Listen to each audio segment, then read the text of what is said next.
Apa kabar Wong Kito Galo? Selamat berjumpa kembali dalam program berita seputar Anyu Sumsel.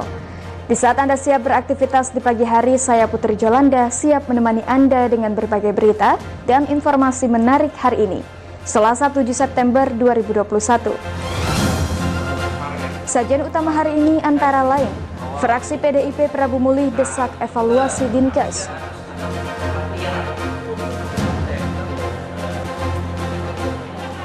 Polres dan Pemkot Prabu Mulih akan gelar 2 juta vaksin massal.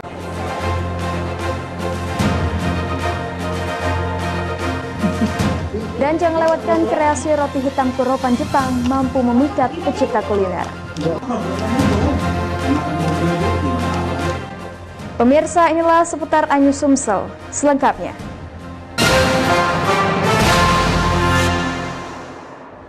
Kita awali dengan berita pertama pemirsa, Kota Prabu Mulih satu-satunya daerah di Provinsi Sumatera Selatan yang belum membayarkan insentif tenaga kesehatan dan mendapat teguran dari Menteri Dalam Negeri Tito Karnavian.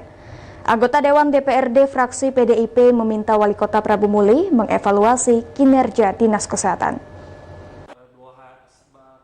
Ketua fraksi PDI Perjuangan DPRD Kota Prabu Mulih, Alfa Sujatmiko, meminta Wali Kota Prabu Mulih mengevaluasi kinerja Dinas Kesehatan agar tidak terjadi lagi keterlambatan bayar insentif tenaga kesehatan yang telah berjuang dalam penanganan COVID-19.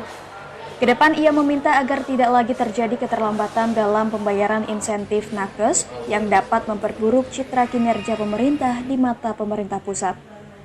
Untuk itu, tim verifikator yang ada baik di tingkat puskesmas maupun di rumah sakit umum daerah agar dapat memahami dan menjalankan tugas dengan baik.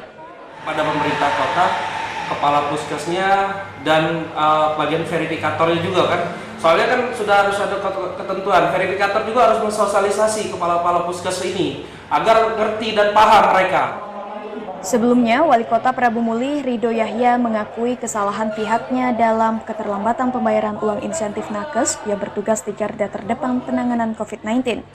Namun ia menyangkal jika belum membayarkan insentif nakes tersebut karena disengaja, melainkan faktor kehati-hatian petugasnya dalam membuat laporan kegiatan agar tidak terjadi laporan fiktif dan bermasalah di kemudian hari. Pemerintah Kota Prabu Mulih berjanji Senin seluruh dana insentif tenaga kesehatan sebanyak 53 orang telah dibayarkan dan meminta agar seluruh administrasi yang belum diselesaikan segera diselesaikan. Dari Prabu Mulih, Berry Brima, iNews melaporkan. Sementara itu, Polres Prabu Mulih melakukan vaksinasi massal kepada 650 warga Kota Prabu Mulih mulai usia 17 tahun hingga 60 tahun. Kedepan melalui program pemerintah pusat 2 juta vaksin, Polres Prabu Mulih bersama pemerintah kota akan kembali melakukan vaksinasi massal. Satu persatu warga Kota Prabu Mulih yang akan divaksin memasuki ruangan. Vaksin COVID-19 yang dilaksanakan oleh Polres Prabu Mulih akan diberikan kepada 650 warga. Dengan tingginya animo masyarakat yang ikut divaksin, pemerintah kota bersama Polres Prabu Mulih direncanakan akan kembali melaksanakan vaksinasi massal melalui program 2 juta vaksin yang pelaksanaannya masih menunggu dari pemerintah pusat. Kabak OPS Polres Prabu Mulih AKP Wira menyatakan, saat ini ratusan warga Kota Prabu Mulih telah diberikan vaksin COVID-19. Polda Sumatera Selatan akan kembali melakukan vaksinasi massal sebanyak 2 juta dosis per hari secara nasional. Jadi stok vaksin itu akan kita habiskan hari ini sambil menunggu kegiatan vaksinasi yang dicanangkan pemerintah, rencananya 2 juta dosis per hari secara nasional. Dari data harian Dinas Kesehatan Kota Prabu Mulih hingga kini warga yang telah divaksin mencapai 25% dari total 202.000 warga yang wajib vaksin. Dari Prabu Mulih, Berry Brima, iNews melaporkan. Bupati Banyuasin Askolani langsung turun ke lapangan untuk memberikan bantuan bagi warga korban terjangan angin puting beliung. Bantuan diharapkan dapat meringankan beban warga yang rumahnya rusak diterjang puting beliung. Mengemudikan sendiri speedboat menuju desa yang mengalami bencana akibat terjangan angin puting beliung, Bupati Banyuasin Askolani turun ke lapangan untuk melihat secara langsung warganya yang terdampak bencana alam. Bupati juga mengajak masyarakat berdoa bersama agar musibah tidak kembali datang. Bupati juga menyerahkan bantuan sembako, peralatan untuk tidur, dan uang tunai. Bantuan bersumber dari Gubernur Sumatera Selatan, pemerintah Kabupaten Banyuasin, dan Basnas Kabupaten Banyuasin. Bupati Banyuasin Askolani mengaku sangat prihatin atas bencana yang menimpa warga. Askolani meminta warga yang terkena musibah bencana alam tetap bersabar dan mengambil hikmah dari musibah ini. Askolani meminta bantuan uang tunai yang diberikan dapat digunakan warga untuk merehabilitasi rumah yang rusak dan roboh secara gotong royong. Setelah kita lihat kondisi yang seperti ini, kami langsung mengambil inisiatif untuk membenahi rumah ini, memperbaiki rumah ini dengan sistem gotong royong. Kita ingin merangkum kekuatan sumber pendanaan secara gotong royong masyarakat kita yang ada di sini. Terjangan puting beliung yang melanda Desa Muktijaya, Kecamatan Muara Telang, Kabupaten Banyuasin beberapa hari lalu telah merusak puluhan rumah warga dengan rincian 17 rumah rusak ringan, 7 rusak berat, dan 3 roboh. Tidak ada korban jiwa dalam musibah ini, namun kerugian ditaksir mencapai ratusan juta rupiah.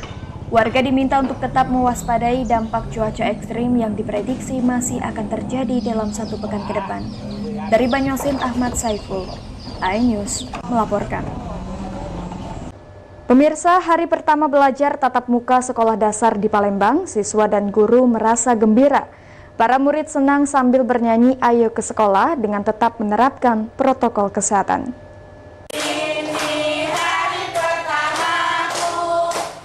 Hari pertama sekolah belajar tatap muka di Sekolah Dasar Negeri 109 Sako Palembang disambut gembira para pelajar. Mereka bernyanyi gembira menyanyikan lagu "Ayo ke Sekolah". Inilah momen yang ditunggu para murid sekolah dasar setelah hampir 2 tahun tidak bertatap muka. Kini dapat bertemu dengan para guru dan teman sekolah. Sekolah Dasar Negeri 109 mendapat izin melakukan belajar tatap muka. Hari pertama sekolah hanya untuk murid kelas 6 saja. Para orang tua yang mengantar hanya sebatas pintu gerbang sekolah. Pihak sekolah menerapkan protokol kesehatan baik di luar maupun di dalam kelas. Sekolah juga mewajibkan melakukan cuci tangan sebelum masuk ke dalam kelas, termasuk mengukur suhu tubuh, bahkan ruangan kelas disemprot menggunakan cairan disinfektan. Salah satu siswa SD kelas 6 Anggara mengaku sangat gembira. Anggara terakhir sekolah sewaktu masih duduk di bangku kelas 4 sekolah dasar dan sekarang sudah kelas 6, baru kembali sekolah tatap muka dan senang bertemu dengan teman dan guru. Berapa lama udah nggak sekolah tuh? 2 tahun. 2 tahun ya. Gimana nih perasaannya hari pertama hari ini sekolah? Senang, soalnya bisa bertemu dengan kawan. Kepala SDN 109 Sako Palembang, Rusgi Mariati menyatakan, belajar tatap muka dibagi 3 sesi dengan total 6 kelas setiap sesinya untuk setiap hari. Belajar hanya dilakukan selama 2 jam, tetap melakukan protokol kesehatan. Jadi anak itu terbagi 14, 13, 13. Jadi sesi pertama ada 14 orang, sesi kedua 13 orang, sesi ketiga 13 orang. Itu per kelasnya Bu ya? Per kelas. Session pertama berapa kelas Bu? Sesi pertama ini ada 6 kelas, sesi kedua 6 kelas, dan sesi ketiga 6 kelas. Uji coba belajar tatap muka ini akan berlangsung selama 1 minggu ke depan. Pemerintah akan melakukan evaluasi hasil dari uji coba belajar tatap muka di tengah PPKM. Dari Palembang, Firdaus, iNews melaporkan. Pengurus Provinsi Wushu Indonesia Sumatera Selatan optimis mampu mempersembahkan medali pada Pekan Olahraga Nasional ke-20 di Papua 2 hingga 15 Oktober 2021. Untuk itu bonus dipersiapkan untuk menambah motivasi dan semangat atlet Wushu Sumsel dalam meraih kemenangan. Untuk lebih memberikan semangat dan support kepada para atlet yang lagi latihan di Pusat Latihan Daerah Persiapan PON di Papua, pengurus hadir untuk meninjau persiapan latihan di bawah Tribun Timur Stadion Gelora Sriwijaya Jakabaring. Ketua Umum Pemprov Wushu Indonesia Sumsel Muhammad Asrul Indrawan menyatakan, pada PON Papua sejatinya Wushu Sumsel mendapatkan jatah 5 atlet, namun karena kondisi keuangan yang tidak memungkinkan, terpaksa hanya mengirimkan 1 atlet, yakni atlet dari Muara Enim Firan Andista berlaga di kelas Sanda Putra 75 kg. Meski begitu, target Sumsel tetap memboyong emas ke bumi Sriwijaya. Untuk memberikan semangat pada pewushu Sumsel, pengurus menyiapkan bonus dari kantong pribadi yakni 20 juta rupiah untuk medali emas, 15 juta rupiah untuk medali perak, dan 10 juta rupiah untuk medali perunggu. Apabila Ananda Anita ini mendapatkan emas di PON 2021 di Papua ini, maka saya dan pengurus akan memberikan bonus untuk emas 20 juta rupiah. Sementara itu, Pewusu Sumsel Firan Andista mengaku siap tampil all out membawa nama Sumatera Selatan. Kalau masalah kendala, alhamdulillah belum ada, insya Allah belum ada. Semoga perjalanan ke PON ini lancar-lancar aja. Dalam PON Papua 2021 tersebut, pengurus memastikan kebutuhan Firan Andista dipenuhi secara maksimal hingga hari pertandingan nanti. Dari Palembang, Bambang Irawan, iNews melaporkan. Kreasi roti hitam kuropan Jepang mampu memikat pecinta kuliner. Saksikan beritanya sesaat lagi.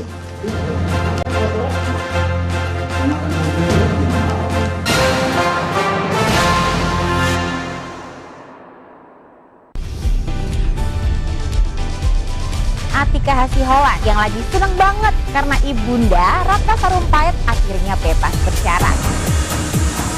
Kali ini Ruben akan melaporkan oknum yang dianggap menghina Betan dan Thalia Onsung. Digelar di kediaman Jennifer, pasangan ini sampai merogoh kocek ratusan juta rupiah demi menggelar pesta meriah.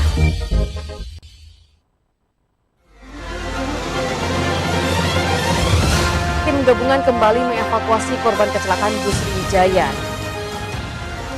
Pemirsa, polisi akan mengumumkan hasil uji balistik penembakan gedung DPR. Pemirsa, razia minuman keras di Tangerang, Banten diwarnai kejar-kejaran polisi dan beberapa pemuda Papua.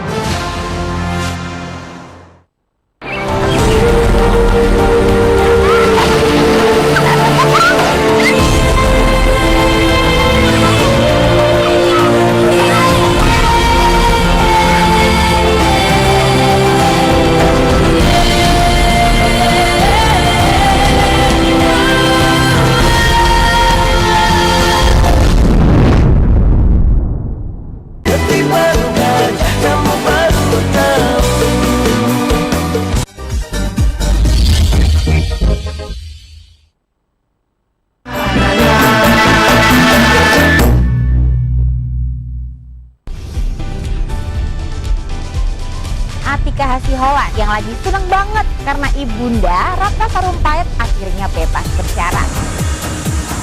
Kali ini Ruben akan melaporkan oknum yang dianggap menghina Betan dan Thalia Onsung. Digelar di kediaman Jennifer, pasangan ini sampai merogoh kocek ratusan juta rupiah demi menggelar pesta meriah.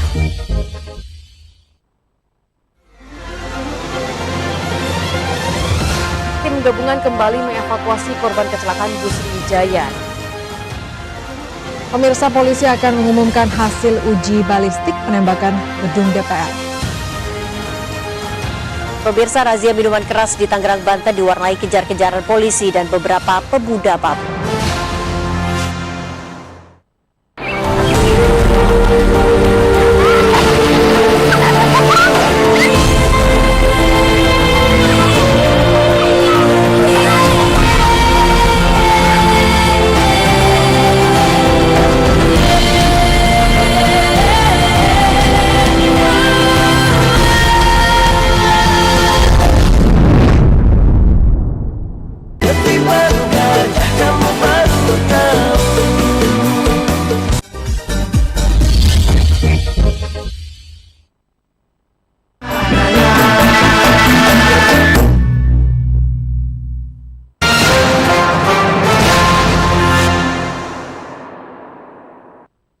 Terima kasih Anda masih bersama kami.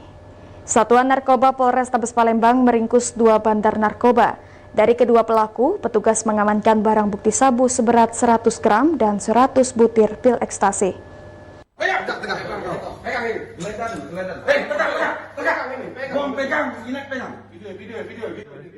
Anggota Satuan Reserse Polrestabes Palembang berhasil mengamankan seorang pengedar sabu di Jalan Jepang, Kelurahan Karya Baru, Kecamatan Alang-Alang Lebar, Palembang pada Kamis 2 September 2021 kemarin.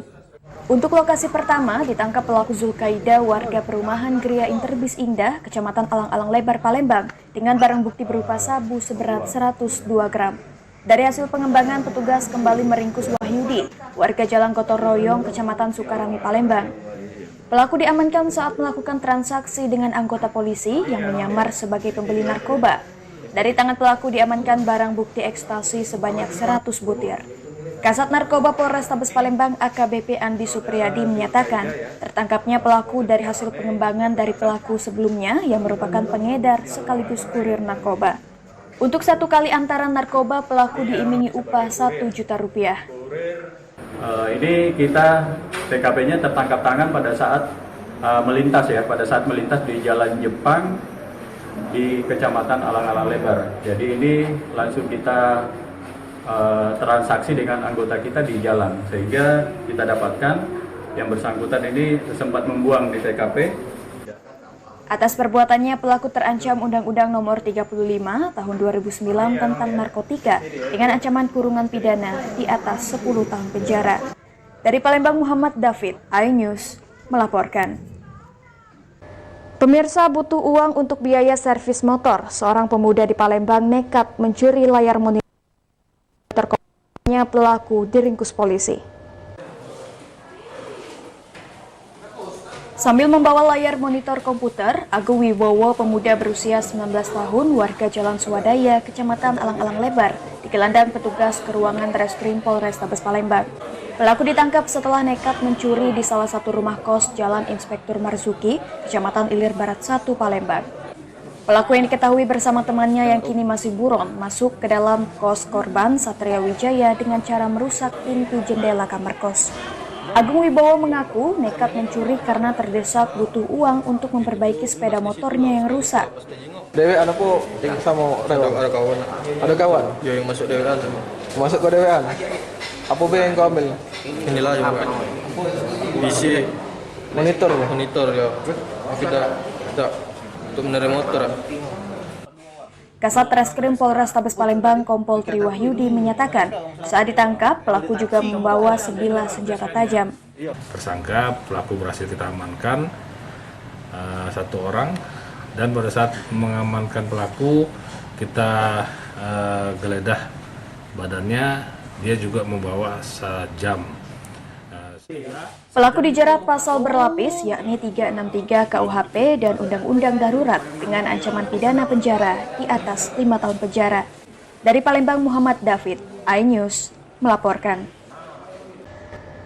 Memulai sebuah bisnis di tengah pandemi COVID-19 memang bukan perkara mudah. Namun hal itu mampu dibuktikan anak muda di Kota Palembang, Fitra Prayuda, bersama beberapa teman kampusnya.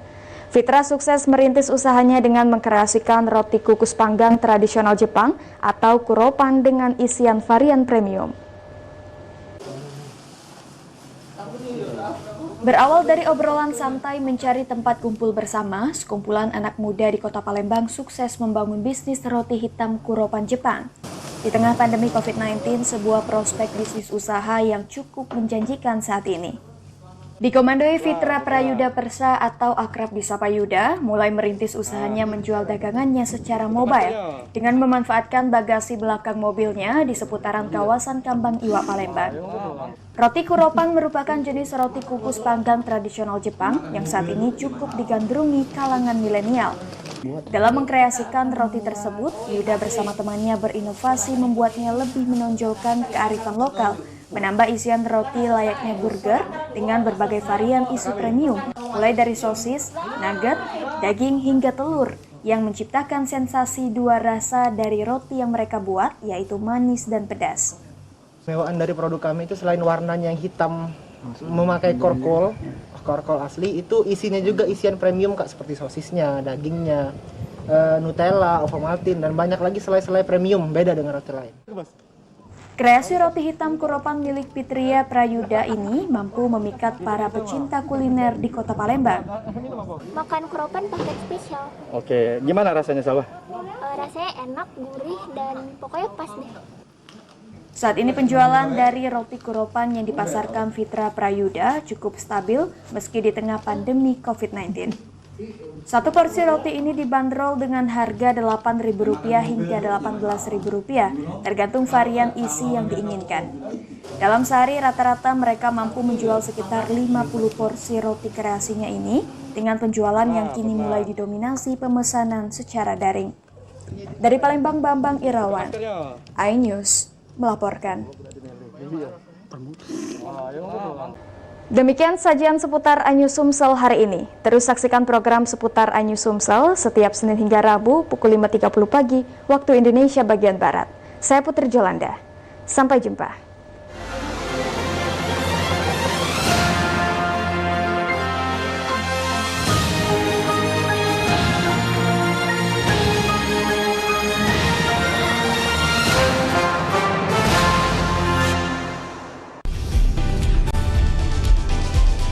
Atika Hasiholan yang lagi seneng banget karena ibunda Ratna Sarumpait akhirnya bebas bersyarat. Kali ini Ruben akan melaporkan oknum yang dianggap menghina Betan dan Thalia Onsung. Digelar di kediaman Jennifer, pasangan ini sampai merogoh kocek